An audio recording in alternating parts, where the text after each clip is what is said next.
Mari kita berdoa sebelum merenungkannya. Kami bersyukur Tuhan, Engkau memberi kami kesempatan untuk belajar firman-Mu. Kami bersyukur sebab kami percaya Tuhan juga menolong kami untuk melakukan apa yang Tuhan kehendaki. Maka biarlah Roh Kudus memampukan kami untuk mengerti dengan benar apa yang Tuhan mau. Di dalam nama-Mu ya Tuhan Yesus kami berdoa. Amin.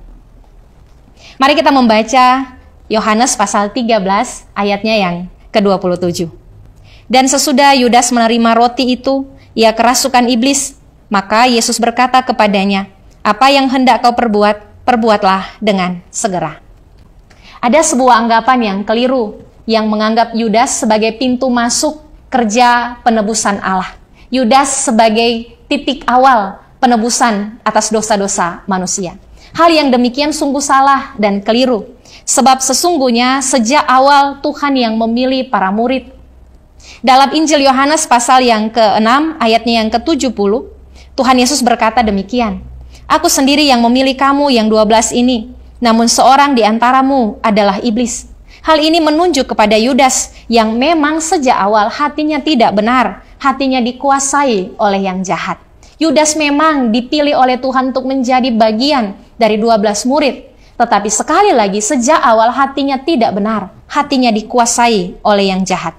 Yudas dipercaya menjadi bendahara, ia pemegang kas, tetapi ia tidak jujur, dia mencuri uang itu. Bahkan dia menjadi orang yang mengkhianati Tuhan Yesus.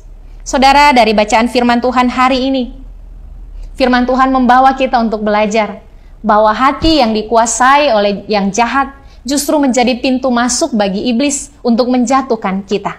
Hati yang tidak dikuasai oleh Tuhan justru akan dimanfaatkan oleh iblis untuk membuat kita meninggalkan Tuhan, mengkhianati Tuhan.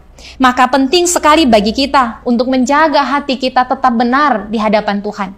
Sikap hati kita yang benar di hadapan Tuhan, itulah yang akan menolong kita untuk berjalan benar sesuai dengan kehendak-Nya. Bahkan hati yang diisi oleh kebaikan, hati yang diisi oleh kebenaran firman, hati yang dikuasai oleh Tuhan, itulah yang akan menolong kita untuk senantiasa mampu melihat kebaikan-kebaikan dan melakukan kehendak Tuhan yang baik itu dalam hidup bersama dengan orang lain.